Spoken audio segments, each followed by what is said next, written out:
Okay, so for this example, we're going to have a $500 account balance, right? I always preach, give yourself 20 opportunities in the market. There's also 20 trading days in a month. Divide whatever your account balance is by 20. That gives you a number of about $25 per trade. So you guys see here at risk, $25 per trade, meaning every single trade you take, that stop loss has to add up to $25. Cool. Just for simple math, this is just a risk to reward calculator. So out of 1 to 1, we're making $25 profit because we're making the same that we're risking. Out of 1 to 2, we're making double what we're risking. So we'll be up 50. And out of 1 to 3, obviously, we're making 3 times what we're risking. So we'll be at 75.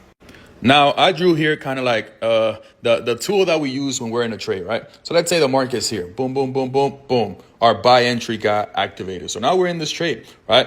I have take profit 1, take profit 2, take profit 3. For those that don't know what that is, these are risk to reward. So whatever you're risking here is going to be your TP1, TP2, TP3. Why? Because that's how you know if you're making a 1 to 1, 1 to 2, or a 1 to 3, right? So let's say once you're floating a 1 to 1 on this trade, so you hit your TP1, you're not going to keep your stop loss the same. That's a big mistake most of you guys do. What you're going to do instead is you're going to delete that and you're going to cut that risk in half, right? So automatically you removed half of the original risk off the table. So now if you were risking $25 on this setup, now you're only risking about $12.50 if you want to get, exactly the number, right? Now you're floating a 1 to 1.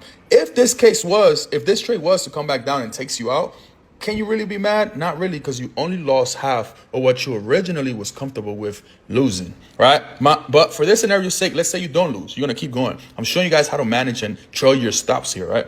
So, okay, so now you cut risk in half. Cool, at a 1 to 1. Okay, trade keeps going, right? Boom. Now you're up a 1 to 2. So now you just hit that take profit 2 area. You're not going to put this stop loss at break even.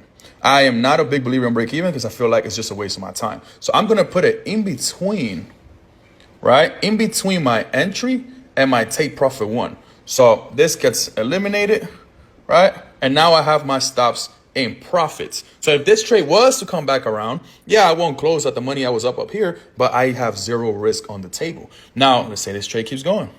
Right? Now you boom, hit that 1 to 3. Now I'm going to add, instead of having the stop loss here, now I'm going to have it in between TP1 and TP2. So if the case was that the trade comes back, well, I at least secure all of these profits here. That is how you manage